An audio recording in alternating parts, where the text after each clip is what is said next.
Hey everybody, Adam Davidson, RadCast for Wednesday, March 29th.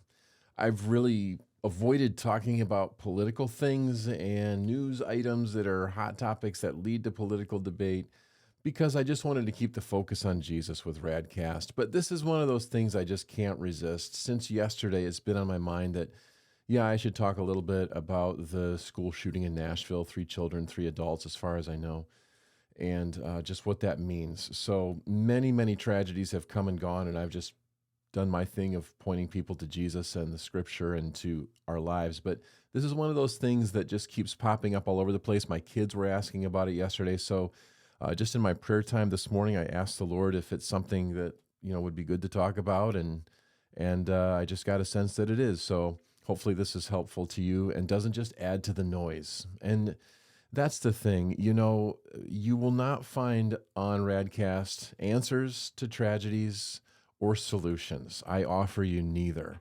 But I do offer a reminder of what Jesus says to us all over the Gospels, this ongoing message of peace in the midst of violence and tragedy. And here's just one spot. This is John chapter 16, where he's praying for his disciples, which means ultimately he is praying in turn for us. He says, I have told you these things, meaning everything he said about his upcoming crucifixion and death and resurrection and everything else. He's going to send the counselor, all these beautiful promises. He says, I have told you these things so that in me you may have peace. In this world you will have trouble, but take heart, I have overcome the world. And that's the word of the Lord. So I've been thinking about the families that have lost loved ones. And I was considering the scripture verse where Jesus says 2 completely opposite things. He says, I've told you all this so that you would have peace. In this world, you will have trouble. These are 2 conflicting forces that are pushing against us. And it's like an example of our lives. There are many peaceful days. There are some troublesome days. Now, as a nation, as a world, we have many peaceful days, but it seems to be more and more troubling days.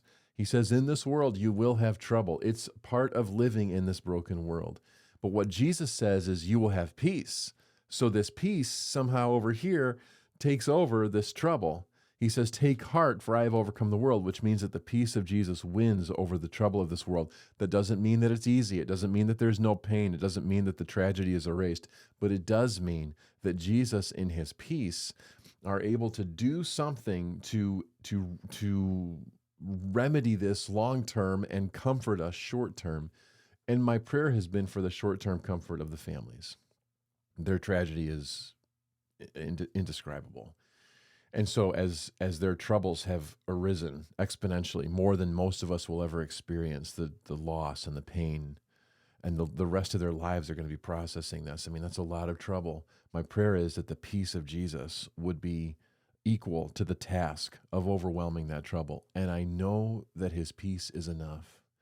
And so you, as a follower of Jesus, every time you see, like this morning, footage came out of the shooting, and this is going to be one of those things that runs in the next news cycle. Let every time it comes up be a prayer trigger for you. Let it be a thing that makes you go, I'm going to pray for those families. I don't even have to know all the details. I just know that they have experienced trouble. Jesus, may your peace, which passes understanding, overwhelm their troubles, because I know, Lord, that we can take heart. You have overcome the world. That's RadCast.